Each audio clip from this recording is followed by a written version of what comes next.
I'm sure many of you are as hungry as I am. So we're going to get into some Christmas spirit now and bring in award-winning chef Marcus Modimokwane, a.k.a. Chef Marcus, for some tips on your meal for this afternoon or potentially this evening. Chef Marcus, Merry Christmas. Thank you so much for speaking to us on this Christmas day.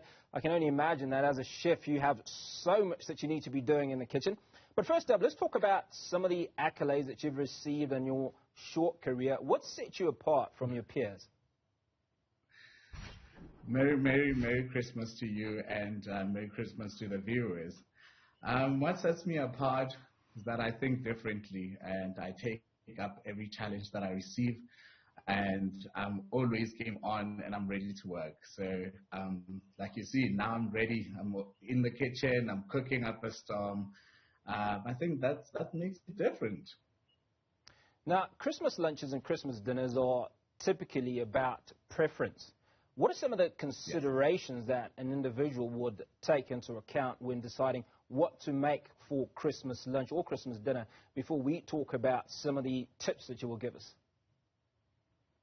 So when I consider cooking for anyone for Christmas or Easter or any other family holidays, I always consider the one thing that everybody loves, which is poultry, chicken.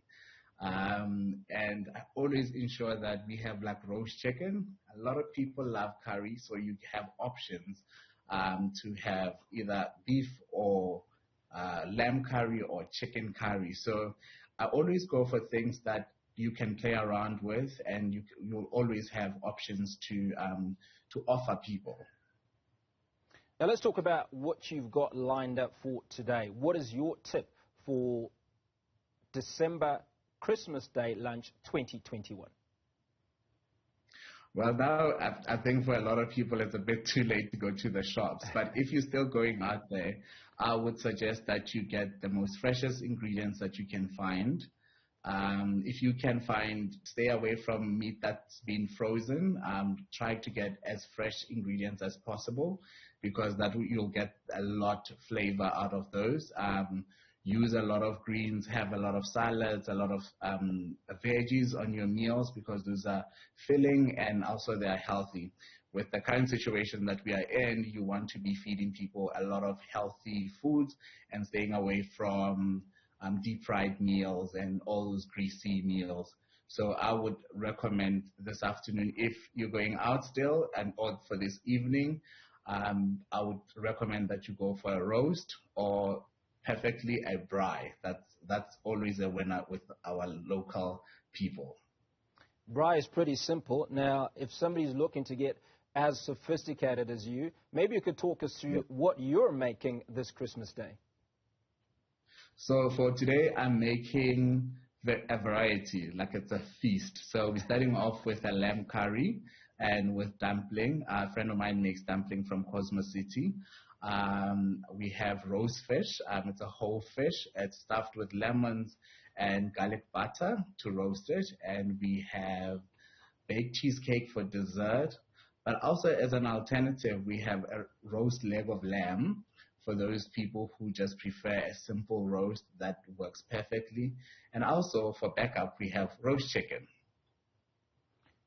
Sounds absolutely incredible. Now let's talk about the starter. Is there a starter in that meal, and what would the sweet be at the end of it all? Look, for me, when it comes to Christmas or Easter, I don't do like a starter, main, and dessert. I prefer a sharing meal, so you have a festive, so everyone sits all together at the table, so that everyone is present at the table. So it's a mix of salads. So you grab whatever you see, you think you like that, you just grab it quickly. We don't want anyone missing out on the action, being in the kitchen trying to sort out the starter. No, everything should be laid out beautifully on the table. So that's what we're going for this Christmas. Now, apart from the greasy stuff that you've said we should stay away from, there's the belief that a coleslaw salad, certainly if one that stays overnight, is not ideal. Anything else that people should stay away from this Christmas? Stay away from overnight cheese. Stay away from cooked ham that will stay out because it's very hot. So if you're going to put out food out for like a whole day for brunch or for lunch, please make sure that you finish it. It's very, very hot. I mean, the temperature has been changing, and we're also expecting rain. So I don't know, we're just juggling the weather. But if food is going to stay out for a long time, I prefer if it doesn't, you don't save it for tomorrow. The other thing is that maybe try serve in portions. So if you know you don't have a big family, don't take out all the food all at once. Just pace them as they go so that, like for example, fish, it's not staying out in the sun or in the heat for too long.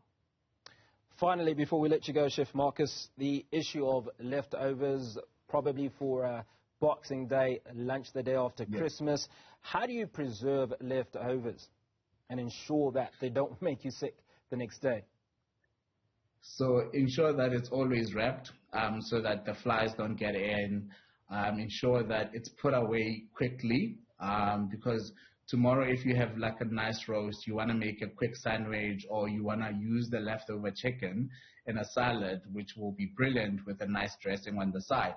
So you don't want to waste food. Also with the the upcoming food inflation that's coming next year, we just need to be careful by not wasting food, and we are experiencing a lot of shortage as well when it comes to food. So it's really important that we save as much as we can. So use what you need. Chef Marcus Modimokwane, thank you so much for your time, and once again, Merry Christmas. Appreciate your time on this Christmas Day. And Chef Marcus says, you know what, if you do not have the all good cooking skills, then the old braai will do.